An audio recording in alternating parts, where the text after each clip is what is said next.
राधे राधे जपे चले आएंगे बिहारी, सुनते ही नाम मन हर्षाए बज्र की नारी। तुलसी की छाया में बैठो हरि नाम गुन गाओ, बैसाख माह में जो भजे राधे जीवन सफल बनाओ। हरे कृष्ण, जय श्री हरि। आप सभी भक्तों का दिन शुभ और मंगलमय हो। प्यारे भक्तों, बैसाख माह की शुरुआत हो चुकी है और आज की इस वीडियो में मैं आप सभी को सुनाने जा रही हूँ बैसाख मास में नित्य नियम से प्रत्येक दिन सुनी जाने वाली माँ तुलसी की पावन कथा। भक्तों, बैसाख मास यह केवल एक मास नहीं बल्कि धार्मिक भक्ति और पुण्य का महासंगम है। इस मास में ब्रह्म मुहूर्त में उठकर स्नान करने, जप तप और दान करने का जो फल है वह करोड़ों वर्षों के तप के बराबर माना गया है। और इस मास में तुलसी की सेवा, आहा क्या कहा जाए। तुलसी माता जो भगवान विष्णु की अति प्रिय है, जिसका हर पत्ता अमृत से भी बढ़कर है। जब सुबह सूरज की पहली किरण तुलसी को छूती है और हम उन्हें शुद्ध जल अर्पित करते हैं तो मानो हमारे सारे पाप जल के साथ बह जाते हैं। तुलसी के समक्ष दीप जलाना, परिक्रमा करना और उनका मंत्र जपना, ये सब न केवल आत्मा को शुद्ध करता है बल्कि घर में सुख शांति और समृद्धि भी लाता है। भक्तों, बैसाख माह में यदि तुलसी माता को जल अर्पित कर श्री तुलसाय नमः का उच्चारण करें तो समझिए आपके जीवन की कठिनाइयां भी पिघलने लगती है। तो आइए भक्तों, इस बैसाख मास में तुलसी माता की सेवा कर, पूजन कर, माँ तुलसी की इस पावन कथा को सुनकर माता के भजन में रमें, प्रभु के भजन में रमें और इस जीवन को पुण्यमयी बनाएं। प्रेम से बोलिए जय तुलसी माता, जय श्री हरि। हे तुलसी माता, आपकी इस पावन कथा को कहने वाले और श्रद्धा पूर्वक इस कथा को सुनने वाले सभी भक्तों की हर मनोकामना को पूर्ण करे, हर कष्टों को दूर करे, यही हमारी प्रार्थना है। तो आइए भक्तों, रसपान करते हैं माँ तुलसी की पावन कथा। जय श्री हरि। एक बार राधा जी सखी से बोली, सखी तुम श्री कृष्ण की प्रसन्नता के लिए किसी देवता की ऐसी पूजा बताओ जो परम सौभाग्यवर्धक हो। तब समस्त सखियों में श्रेष्ठ चंद्रनंदन ने अपने हृदय में एक क्षण तक कुछ विचार किया, फिर बोली, राधे परम सौभाग्यदायक और श्री कृष्ण की भी प्राप्ति के लिए वरदायक व्रत तुलसी की सेवा, तुम्हें तुलसी का ही नियम लेना चाहिए, क्योंकि तुलसी का यदि स्पर्श अथवा ध्यान, नाम संकीर्तन, आरोपण, सिंचन किया जाए तो महान पुण्यप्रद होता है। हे राधे, जो प्रतिदिन तुलसी की भक्ति करते हैं वे कोटि सहस्त्र युगों तक अपने उस सुकृत्य का उत्तम फल भोगते हैं। मनुष्य की लगाई हुई तुलसी जब तक शाखा पर शाखा, बीज, पुष्प और सुंदर दलों के साथ पृथ्वी पर बढ़ती रहती है, तब तक उनके वंश में जो जो जन्म लेता है वे सभी हो हजार कल्पों तक श्री हरि के धाम में निवास करते हैं। जो तुलसी मंजरी सिर पर रखकर प्राण त्याग करता है वह सैकड़ों पापों से युक्त क्यों न हो, यमराज उनकी ओर देख भी नहीं सकते। इस प्रकार चंद्रनंदना की कही बात सुनकर रासेश्वरी श्री राधा ने साक्षात श्री हरि को संतुष्ट करने वाले तुलसी सेवन का व्रत आरंभ किया और केतकी वन में 100 हाथ गोलाकार भूमि पर बहुत ऊंचा और अत्यंत मनोहर श्री तुलसी का मंदिर बनवाया, जिसकी दीवार सोने से जड़ी थी और किनारे किनारे पद्म राग मणि लगी थी। वह सुंदर सुंदर पन्ने हीरे और मोतियों के परकोटे से अत्यंत सुशोभित था।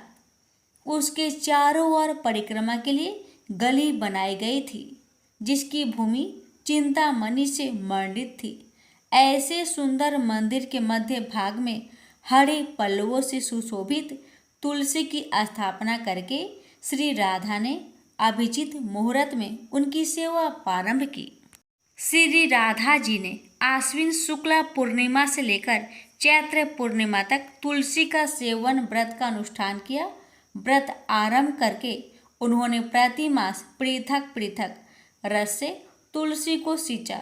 कार्तिक में दूध से, मार्गशीर्ष में ईख के रस से, पौष में दक्षरा रस से, माघ में 12 मासी आम के रस से, फाल्गुन मास में अनेक वस्तुओं से मिश्रित मिश्री के रस से और चैत्र मास में पंचामृत से उनका सेचन किया और वैशाख कृष्ण प्रतिपदा के दिन उद्यापन का उत्सव किया। उन्होंने 2 लाख ब्राह्मणों को 56 भोगों से तृप्त करके वस्त्र और आभूषणों के साथ दक्षिणा दी। मोटे मोटे दिव्य मोतियों का 1 लाख भार और स्वर्ण का 1 कोटि भार श्री गंगाचार्य को दिया। उस समय आकाश से देवता तुलसी मंदिर पर फूलों की वर्षा करने लगे। उसी समय स्वर्ण सिंहासन पर विराजमान हरिप्रिया तुलसी देवी प्रकट हुई। उनके 4 भुजाएं थी, कमल दल के समान विशाल नेत्र थे, 16 वर्ष की सी अवस्था और श्याम कांति थी।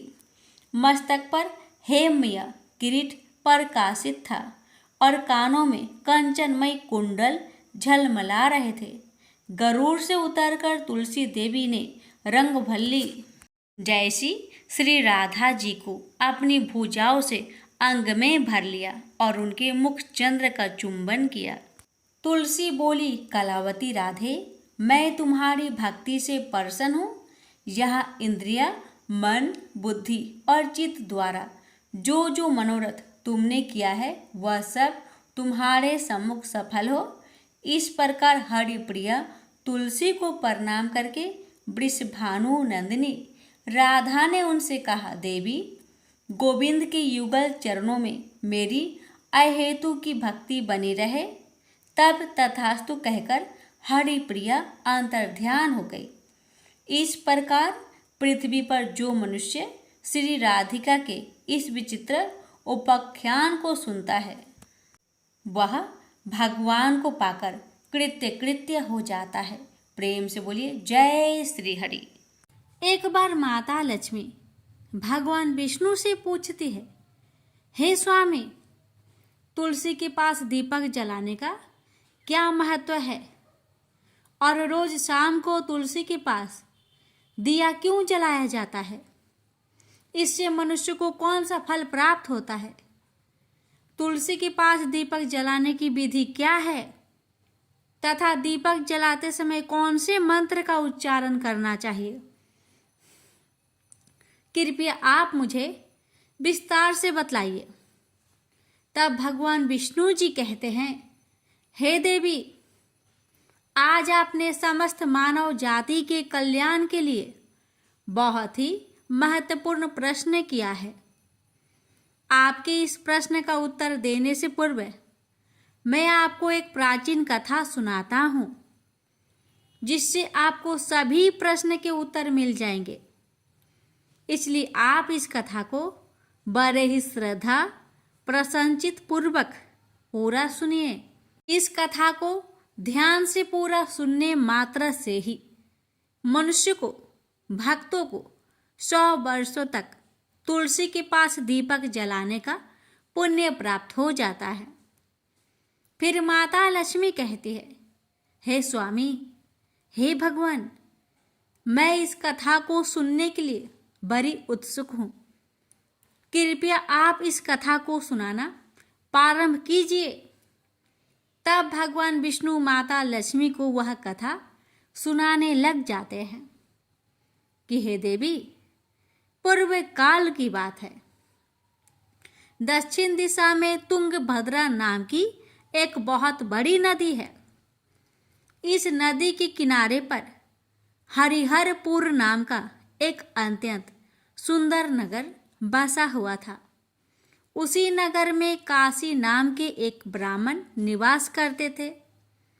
वे अत्यंत गुणवान, चरित्रवान, धर्म कार्य करने वाले तथा वेदों के मार्ग पर चलने वाले थे। उन्होंने समस्त शास्त्र का अध्ययन किया हुआ था।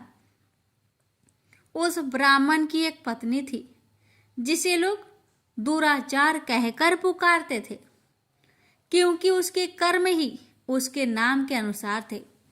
वह सदैव ही अपने पति को अपमानित करती थी। वह अपने पति के लिए कुवाच्य कहती रहती, पति को भयंकर दुख देती थी, पति के लिए कभी भोजन नहीं बनाती थी, अपने पति के साथ कभी शयन नहीं किया, कभी उसके साथ प्रेम से व्यवहार तक नहीं किया। पति के मित्र, परिवार के लोग घर पर आते तो वह स्त्री उनको अपमानित करके घर से भगा देती थी और स्वयं काम भाव से उन्मत्त होकर निरंतर अन्य वैभव चारिणी स्त्रियों के साथ घूमा करती थी। उसका मन पति को छोड़कर पराये पुरुष में लगा रहता था। उसने कभी अपने पति से प्रेम से बात तक नहीं की, किंतु पराये पुरुषों के संग बैठकर बातें करती थी। पराये पुरुषों को मोहित करने के लिए बड़े ही सज धज कर गांव में घूमने जाया करती थी।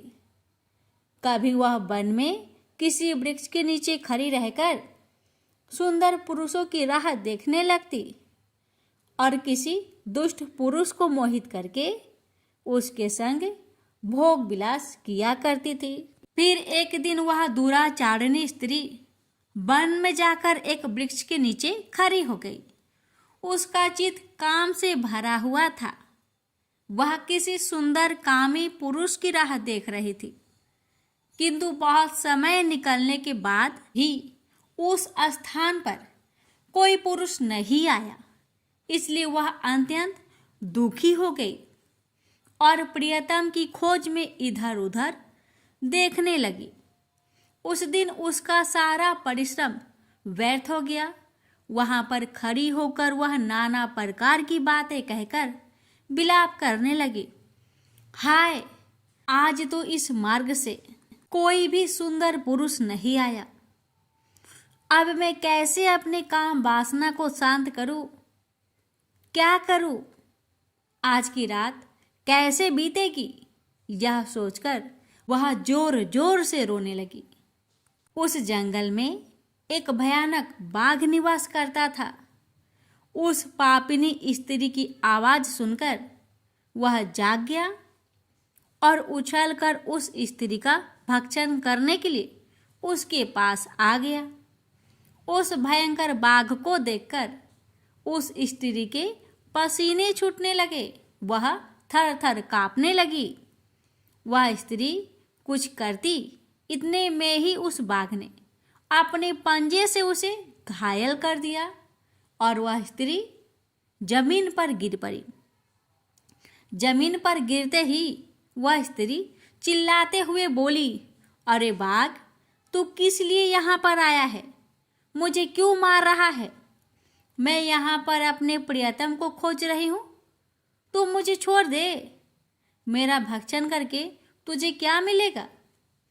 उस स्त्री की बात सुनकर वह भयानक बाघ क्षण भर के लिए रुक गया और हंसते हुए बोला, ए दुष्टा, आज विधाता ने मुझे मेरा ग्रास नियुक्त किया है। तुझ जैसी पापिनी स्त्रियों का भक्षण करना ही मेरा काम है, तभी मुझे इस शरीर से मुक्ति मिलेगी। बाघ की बात सुनकर वह स्त्री कहने लगी, हे बाघ, तुम कौन हो?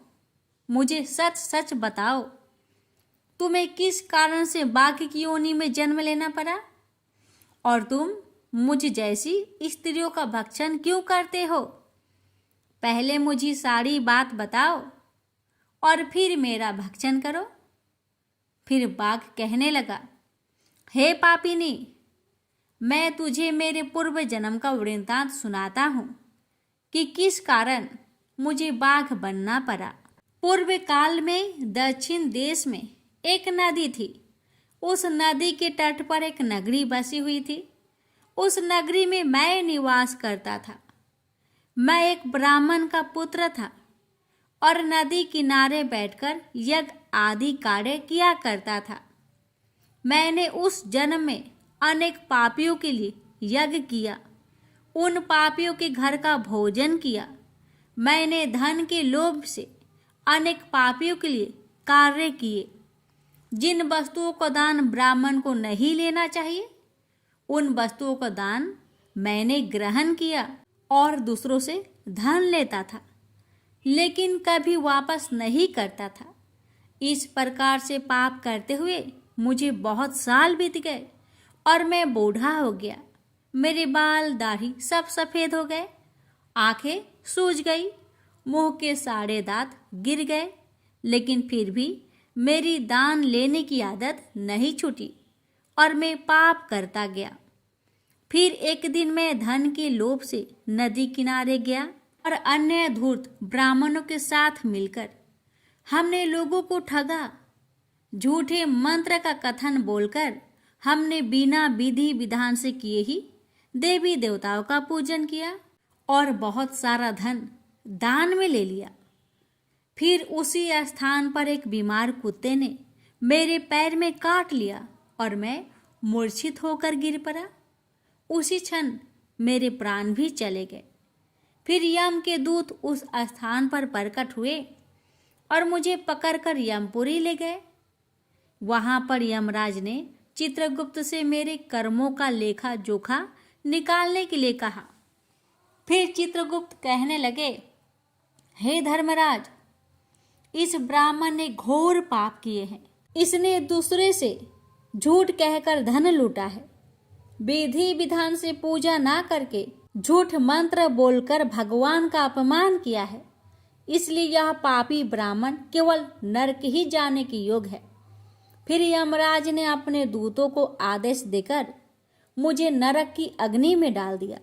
अनेक वर्षों तक नरक की सजा भोगने के बाद मुझे बाघ का शरीर प्राप्त हुआ और मैं इस दुर्गम वन में निवास करने लगा। मैं अपने पूर्व जन्म के पापों को याद करके कभी भी कोई भी महात्मा पुरुष या फिर साधु संत हो, सती स्त्रियों का मैं भक्षण नहीं करता हूँ। मैं केवल पापी, दुराचारिणी तथा उल्टा स्त्रियों का ही भक्षण करता हूँ, ताकि मुझे पाप से मुक्ति मिल जाए। इस प्रकार से उस बाघ ने अपने पूर्व जन्म का पूरा कथा उस पापिनी को सुना दिया और फिर उस स्त्री से कहने लगा, हे पापिनी, तेरे आचरण से तू उल्टा दिखाई पड़ती है। अपने पति को छोड़कर तू इस वन में अन्य पुरुष के साथ भोग विलास करने आई है, इसलिए आज तो तू मेरा ग्रास अवश्य बनेगी। इतना कहकर उस बाघ ने अपने तीक्ष्ण नाखून से उस पापिनी स्त्री के टुकड़े टुकड़े करके उसे खा लिया। फिर उस स्थान पर यम के दूत प्रकट हुए और उस पापिनी स्त्री को उठाकर यमपुरी ले गए। वहां पर उसे यमराज के सामने खड़ा किया गया। फिर चित्रगुप्त ने उस स्त्री का लेखा जोखा निकालते हुए यमराज जी से कहने लगे, हे धर्मराज, यह स्त्री तो अत्यंत पापिनी है। इसने घोर पाप किए हैं। इसने व्यभिचार किया है। इसने अपनी पति की कभी सेवा नहीं की। अपने पति को भूलकर पराये पुरुषों के संग भोग विलास किया करती। उसके पाप को सुनकर यमराज जी ने उस स्त्री को अग्नि से भरे हुए कुंडों में डालने का आदेश दिया। अनेक वर्षों तक उसे उस कुंड में पकाया गया। फिर उसे निकालकर दूसरे नरक में डाल दिया गया। इस प्रकार से उसे अनेक वर्षों तक अलग अलग नरकों में डाला गया और नरकों में डालने के बाद वह महापापी स्त्री पुनः पृथ्वी लोक पर आकर चांडाल के रूप में उत्पन्न हुई। चांडाल के घर में जन्म लेकर वह फिर से अनेक पाप करने लगी, व्यभिचार करने लगी, अनेक पापी पुरुषों के संग विहार करने लगी। कुछ समय बाद पूर्व जन्म के पापों के कारण उसे कोढ़ का रोग हो गया और वह भयानक पीड़ा सहन करने लगी। उसका अंग अंग जलने लगा, उसके नेत्रों में पीड़ा होने लगी। इस दुख को सहन करती हुई अपना जीवन को बिता रही थी। फिर एक दिन वह तीर्थ में स्नान करने के उद्देश्य से अनंतपुरा में चली गई। वहां पर वह एक आश्रम के बाहर निवास करने लगी। वहां उस आश्रम में एक तुलसी जी का पौधा था। अन्य स्त्रियों को वहां पर तुलसी जी के पास दीपक जलाते हुए देखकर उस महापापी स्त्री ने भी वही किया। उसने तुलसी जी के पौधे के पास जाकर एक घी का दीपक जला दिया। फिर उसी रात हृदयघात से उसकी मृत्यु हो गई और यमराज के दूत उसे लेने के लिए आ गए। जैसे ही यम के दूत उस पापी स्त्री को पास में बांध कर ले जाने लगे, वैसे ही भगवान विष्णु के दो पार्षद उस स्थान पर प्रकट हुए और उन्होंने उन दोनों को रोक लिया और कहने लगे, हे दूतों, इस स्त्री को तुम छोड़ दो, यह नरक जाने की योग्य नहीं है। तुम किसके आदेश से ऐसा अधर्म कर रहे हो? फिर यम के दूत कहने लगे, हे पार्षदों, हम यमराज के आदेश से इस पापी स्त्री को उठाकर ले जा रहे हैं, किंतु आप हमें किस कारण से रोक रहे हैं? यह स्त्री अत्यंत पापी है, महापापी है। इसने बहुत घोर पाप किए हैं, इसे नरक में जाने की आज्ञा मिली है। फिर पार्षद कहने लगे, हे दूतों, यह स्त्री तो विष्णु भगवान की भक्त है, यह नरक जाने की योग्य नहीं है। इसने शाम के समय तुलसी जी के पास दीपक जलाया है, इसी कारण से इसके समस्त पाप नष्ट हो गए हैं। इसलिए अब यह नरक जाने की योग्य नहीं है, यह स्वर्ग जाने की अधिकारी बन चुकी है। पार्षदों की बात सुनकर यमदूतों ने उस स्त्री को उस स्थान पर छोड़ दिया और यमलोक लौट गए। वहां जाकर उन्होंने यमराज को सारा वृत्तांत सुना दिया। फिर भगवान विष्णु के पार्षद उस स्त्री को दिव्य विमान पर बैठाकर स्वर्ग ले गए। भगवान विष्णु कहते हैं, हे देवी, इस प्रकार से तुलसी के पास दीपक जलाने मात्र से ही मनुष्य के सभी पाप नष्ट हो जाते हैं, सभी संकट कट जाते हैं। जो स्त्री नित्य शाम को तुलसी जी के पास दीपक जलाती है, वह सौभाग्यशाली बन जाती है। उसके पूर्व जन्मों के सभी पाप नष्ट हो जाते हैं, उसे सुख समृद्धि की प्राप्ति होती है। रोज तुलसी के पास दीपक जलाते समय इस मंत्र का उच्चारण करना चाहिए। ओम तुलसी देवे च विद्महे विष्णु प्रियाय च धीमहि तन्नो वृंदा प्रचोदया। इसका अर्थ है, विष्णु प्रिया तुलसी, मैं आपको नमन करती हूँ, आप मुझे उच्च बुद्धि दीजिए। हे वृंदा, आप मेरे मन को रोशन करें। भगवान विष्णु कहते हैं, हे देवी, हजारों अमृत के घरों से नहलाने पर भी श्री हरि विष्णु को उतनी तृप्ति नहीं होती जितनी कि वे मनुष्य के द्वारा तुलसी का एक पत्ता चढ़ाने से प्राप्त करते हैं। 10,000 गौदान से मानव को जो फल प्राप्त करता है, वही फल तुलसी पत्र के दान से पा लेता है। जो मृत्यु के समय अपने मुख में तुलसी पत्र का जल पा जाता है, वह संपूर्ण पापों से मुक्त होकर भगवान श्री हरि विष्णु के धाम को जाता है। हिंदू धर्म में तुलसी के पौधे का महत्व सबसे अधिक है। इसकी सबसे पहले पूजा भगवान विष्णु ने की थी। भगवान विष्णु कहते हैं, जिस प्रकार से देवी लक्ष्मी से बैकुंठ को ऐश्वर्य प्राप्त है, उसी प्रकार से बैकुंठ में तुलसी के कारण ही पवित्रता प्राप्त है। पृथ्वी लोक पर जिस स्थान पर भी तुलसी का पौधा होगा, उस स्थान पर कभी बुराई का वास नहीं होगा। ऐसा स्थान सबसे अधिक पवित्र होगा। इसी कारण से हमें हमारे घर में तुलसी का पौधा अवश्य लगाना चाहिए। इस प्रकार से भगवान विष्णु ने तुलसी के पास दिया जलाने का महत्व, महिमा बताए। अगर कथा अच्छी लगे तो कमेंट बॉक्स में तुलसी महारानी की जय अवश्य लिखें और इस वीडियो को एक शेयर अवश्य करें। भगवान विष्णु आप सभी भक्तों की हर मनोकामना को पूर्ण करे। प्रेम से बोलिए जय श्री हरि। एक ब्राह्मण था, वह प्रतिदिन मंदिर जाता था। वह प्रतिदिन तुलसी माता की पूजा करता था। वह तुलसी माता से प्रतिदिन प्रार्थना करता था कि हे तुलसी महारानी, मेरे आनंद करना। तुलसी माता ने सोचा कि यह ब्राह्मण तो बहुत सीधा है और गरीब है और प्रतिदिन मेरी पूजा करता है, मैं इसके कुछ न कुछ करना चाहती हूँ। तो तुलसी महारानी एक कन्या का रूप बनाकर बैठ गई और उस ब्राह्मण को बोली कि ब्राह्मण, मैं भी तेरे घर आना चाहती हूँ। ब्राह्मण ने सोचा कि 6 लड़कियां तो मेरी पहले से ही है और 7 लड़कियों का मैं कैसे पालन पोषण करूँगा, लड़कियों की शादी कैसे कराऊँगा, मेरे पास तो कुछ ऐसा भी नहीं है। यह भव विचार करके वह बहुत परेशान रहने लगा। उसको तो खाना भी नहीं भा रहा था। उसकी औरत ने कहा, क्या बात है, आजकल बहुत दुखी दुखी रहने लग गए।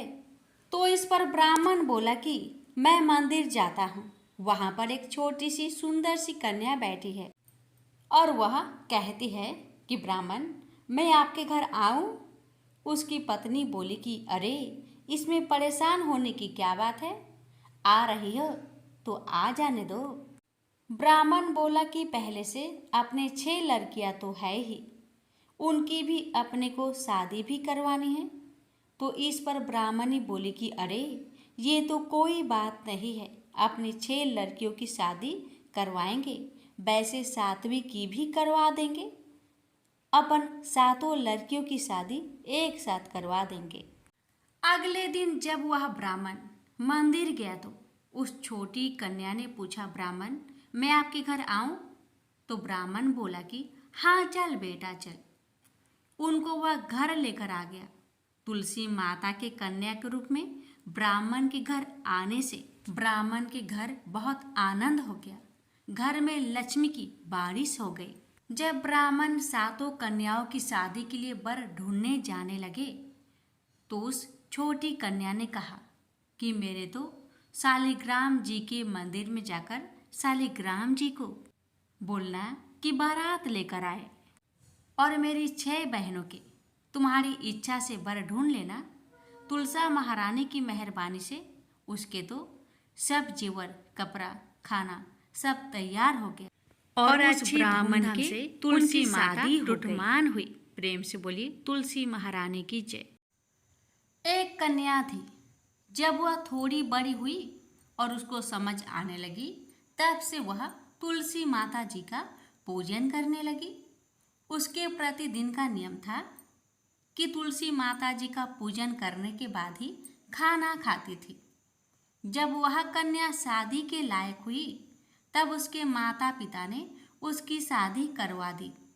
कन्या को उसके माता पिता ने दहेज में भी एक तुलसी का गमला दिया। ससुराल में वह प्रतिदिन सवेरे उठते ही पूजा करती, फिर उसके बाद ही खाना खाने बैठती थी। उसकी 2 जेठानियाँ थी, वो दोनों उसका मजाक उड़ाती थी कि बड़ी नियम धर्म वाली बनती है। उन दोनों को उससे बहुत ईर्ष्या होती थी, इसलिए वो दोनों तुलसी जी का गमला छुपा देती। वह कन्या बड़ी मुश्किल से गमला ढूंढकर लाती, अच्छे से पूजा करती और फिर खाना खाती। वह गमला ढूंढ कर ले आती तो एक दिन तो उसकी जेठानियों ने क्या करा कि गमला ही दूर फेंक दिया। कन्या ने खूब ढूंढा पर उसे गमला नहीं मिला। वह बहुत ही परेशान हो गई। उस दिन तो उसने खाना भी नहीं खाया। उसका नियम जो था उस कन्या की सच्ची भक्ति देखकर तुलसी माता उससे बहुत प्रसन्न हो गई और उसके कमरे में तुलसी माता का गमला प्रकट हो गया। अगले दिन सुबह जब वह उठी तो क्या देखती है कि उसके खाट के चारों कोनों पर तुलसी माता का गमला आ गया है।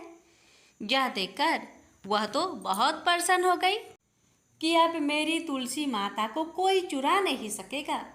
पूजन करने के लिए भी मुझे कहीं जाना नहीं पड़ेगा और कोई मेरी तुलसी माता को फेंक भी नहीं सकेगा। वह तो जल्दी से उठकर स्नान करती और तुलसी माता का पूजन कर लेती। जब वह खाना खाने बैठी तो उसकी सेठानियाँ मजाक करने लगी कि लो, देवरानी का तो नियम धर्म टूट ही गया। उससे पूछती है कि तुलसी जी की पूजा कर ली क्या? देवरानी धीरे से बोली, हाँ कर ली। जेठानियाँ बोलती है, कहाँ से कर ली पूजा? गमला तो फेंक दिया था। देवरानी कहती है, देख लीजिए मेरे कमरे में तुलसी जी स्वयं प्रकट हुई हैं। जेठानियाँ देखकर बहुत शर्मिंदा हुई और बोली कि देवरानी, तेरी भक्ति सच्ची है, हमने तुझे बहुत परेशान किया, हमें माफ़ कर दो। देवरानी दिल की अच्छी थी, इसलिए उसने अपनी दोनों जेठानियों को माफ़ कर दिया। तो प्रेम से बोलिए, तुलसी महारानी की जय। प्राचीन ग्रंथों में तुलसी विवाह व्रत की अनेक कथाएं दी हुई है। उन कथाओं में से एक कथा निम्न है। इस कथा के अनुसार एक कुटुंब में ननद तथा भाभी साथ रहती थी। ननद का विवाह अभी नहीं हुआ था। वह तुलसी के पौधे की बहुत सेवा करती थी, लेकिन उसकी भाभी को यह सब बिल्कुल भी पसंद नहीं था। जब कभी उसकी भाभी को अत्यधिक क्रोध आता तब वह उसे ताना देते हुए कहती कि जब तुम्हारा विवाह होगा तो मैं तुलसी ही बारातियों को खाने को दूंगी और तुम्हारे दहेज में भी तुलसी ही दूंगी। कुछ समय बीत जाने पर ननद का विवाह पक्का हुआ। विवाह के दिन भाभी ने अपनी कथनी अनुसार बारातियों के सामने तुलसी का गमला फोड़ दिया और खाने के लिए कहा। तुलसी की कृपा से वह फूटा हुआ गमला अनेक स्वादिष्ट पकवानों में बदल गया। भाभी ने गहनों के नाम पर तुलसी की मंजरी से बने गहने पहना दिए। वह सब भी सुंदर सोने जवाहरत में बदल गए। भाभी ने वस्त्रों के स्थान पर तुलसी का जनेऊ रख दिया। वह रेशमी तथा सुंदर वस्त्रों में बदल गया। ननद की ससुराल में उसके दहेज की बहुत प्रशंसा की गई। यह बात भाभी के कान तक भी पहुंची। उसे बहुत आश्चर्य हुआ। उसे अब तुलसी माता की पूजा का महत्व समझ आया। भाभी की एक लड़की थी। वह अपनी लड़की से कहने लगी कि तुम भी तुलसी की सेवा किया करो, तुम्हें भी बुआ की तरह फल मिलेगा। वह जबरदस्ती अपनी लड़की से सेवा करने को कहती, लेकिन लड़की का मन तुलसी सेवा में नहीं लगता था। लड़की के बड़े होने पर उसके विवाह का समय आता है। तब भाभी सोचती है कि जैसा व्यवहार मैंने अपनी ननद के साथ किया था वैसा ही मैं अपनी लड़की के साथ भी करती हूँ, तो यह भी गहनों से लद जाएगी और बारातियों को खाने में पकवान मिलेंगे। ससुराल में इसे भी बहुत इज्जत मिलेगी। यह सोचकर वह बारातियों के सामने तुलसी का गमला फोड़ देती है, लेकिन इस बार गमले की मिट्टी मिट्टी ही रहती है। मंजरी तथा पत्ते भी अपने रूप में ही रहते हैं। जनेऊ भी अपना रूप नहीं बदलता है। सभी लोगों तथा बारातियों द्वारा भाभी की बुराई की जाती है। लड़की के ससुराल वाले भी लड़की की बुराई करते हैं। भाभी कभी ननद को नहीं बुलाती थी। भाई ने सोचा मैं बहन से मिलकर आता हूँ। उसने अपनी पत्नी से कहा और कुछ उपहार बहन के पास ले जाने की बात कही। भाभी ने थैले में ज्वार भरकर कहा कि और कुछ नहीं है, तुम यही ले जाओ। वह दुखी मन से बहन के पास चल दिया। वह सोचता रहा कि कोई भाई अपने बहन के घर ज्वार कैसे ले जा सकता है। यह सोचकर वह एक गौशाला के पास रुका और ज्वार का थैला गाय के सामने पलट दिया। तभी गाय पालने वाले ने कहा कि आप गाय के सामने हीरे मोती तथा सोना क्यों डाल रहे हो। भाई ने सारी बात उसे बताई और धन को लेकर खुशी खुशी अपनी बहन की घर की ओर चल दिया। दोनों भाई बहन एक दूसरे को देखकर अत्यंत प्रसन्न हुए और भाई ने अपनी सारी कहानी अपनी बहन को सुनाया कि कैसे तुलसी माता की कृपा से ज्वार के दाने सोने चांदी हीरे मोती में बदल गए।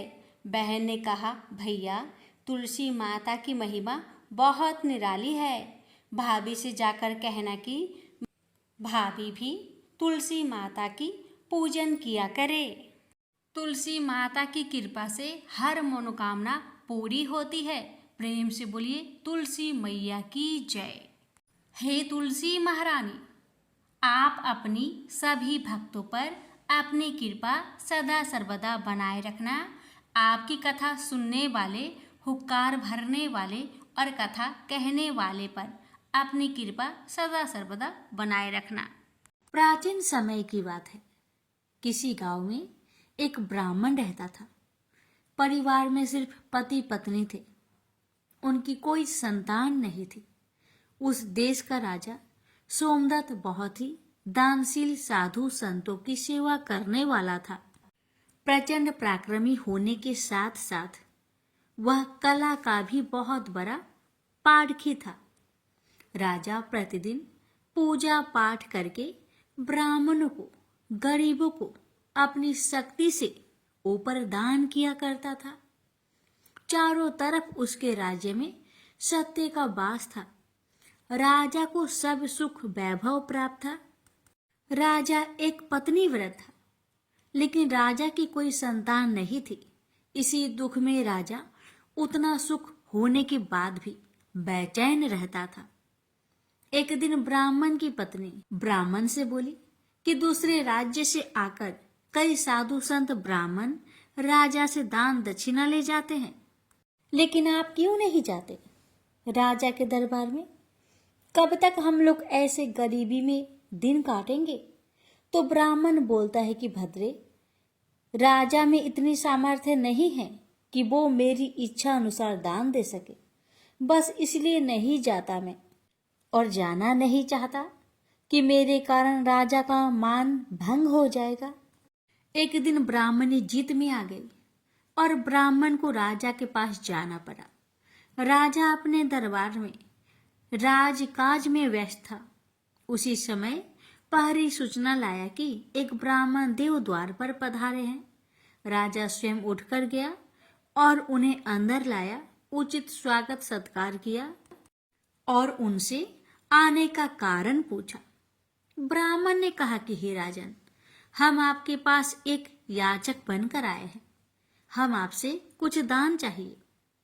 राजा ब्राह्मण के चरणों में नमन करते हुए बोला कि मैं किसी को दान करूं, ये मेरी हस्ती नहीं है।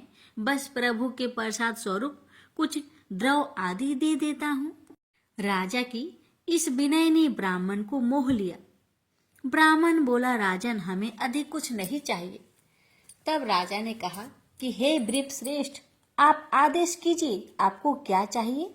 मैं वचन देता हूं कि आपको निराश नहीं होना पड़ेगा। तब ब्राह्मण ने कहा कि हे राजन, हमें आपकी मेहनत की कमाई का दान चाहिए, फिर वो एक आना भी हो तो बहुत है। राजा तुरंत कोषाध्यक्ष को बुलाया और खजाने से रत्न आदि स्वर्ण मुद्राएं लाने को कहा।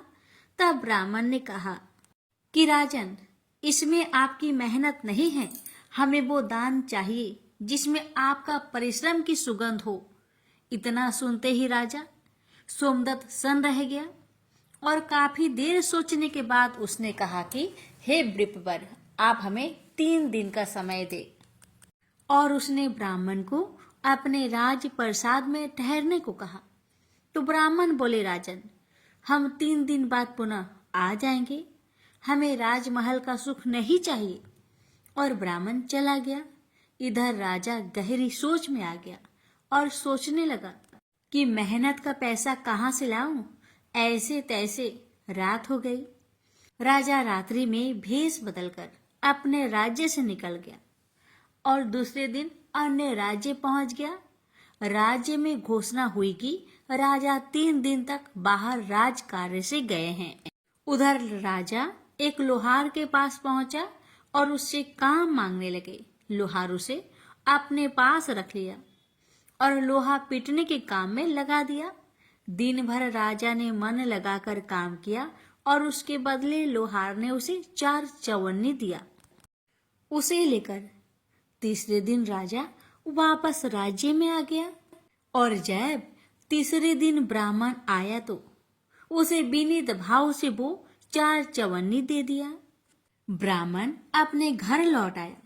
इधर ब्राह्मणी ने देखा कि ब्राह्मण सिर्फ 4 चवन्नी लेकर आया है, तो वो आग बबूला हो उठी और गुस्से के कारण उस चवन्नी को तुलसी माता के पौधे के नीचे फेंक दिया। जैसे तैसे कुछ दिन बीते और तुलसी माता से लगकर 4 पौधे निकल आए जिनसे मोती झरते थे। जब ब्राह्मण और ब्राह्मणी ने ये सब देखा तो आश्चर्य रह गए और कुछ समय बाद सब सामान्य हो गया। ब्राह्मणी रोज सुपा भरकर मोती समेटती और ब्राह्मण के दिन पलटने लगे और ब्राह्मण कुछ समय बाद धनाढ्य हो गया। धीरे धीरे ये बात राज्य भर में फैल गई और फिर एक दिन राजा को इस बात का पता चला। राजा स्वयं देखने आया और देखकर सन्न रह गया। राजा ने ब्राह्मण से इसका कारण पूछा तो ब्राह्मण ने कहा कि राजन, हमें इस विषय में कुछ नहीं पता कि ये पौधे किस प्रकार के हैं और इनसे मोती झरने का रहस्य क्या है। राजा ने दूसरे दिन आदेश दिया कि उन पौधों को उखाड़कर देखा जाए और मजदूर लगाए गए। मजदूर दिन भर खोदते रहे पर उस पौधे की जड़ नहीं मिली। चौथे दिन एक चमत्कार हुआ। बिना खोदे ही अब गहराई बढ़ती चली गई और जब सब नीचे झांक कर देखे तो क्या देखते हैं कि पौधे की जड़ें पृथ्वी के नीचे किसी जलाशय में धंसी हुई है।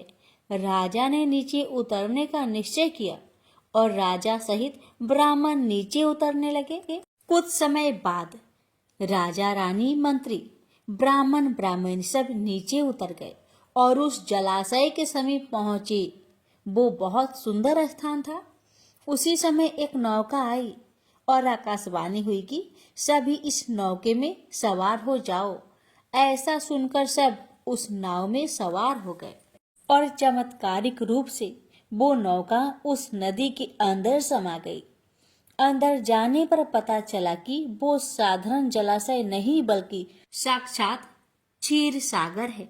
नीचे पहुंचने पर सबको शेष सैया भगवान श्री हरि दिखाई दिए और उनके नाभि से वो चारों पौधे के जड़ लगे हुए दिखे जो प्रभु के नाभि निकल रहे थे।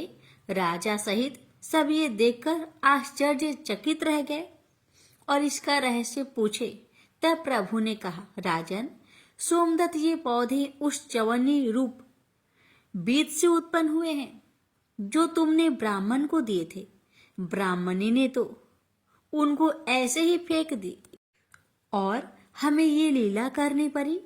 प्रभु के साक्षात दर्शन होने के बाद राजा सहित सभी लोग प्रभु की स्तुति करने लगे। भगवान श्री नारायण ने कहा कि हे ब्राह्मण, हे राजन, हमारा दर्शन अमोघ है, अतः कोई वर मांगो।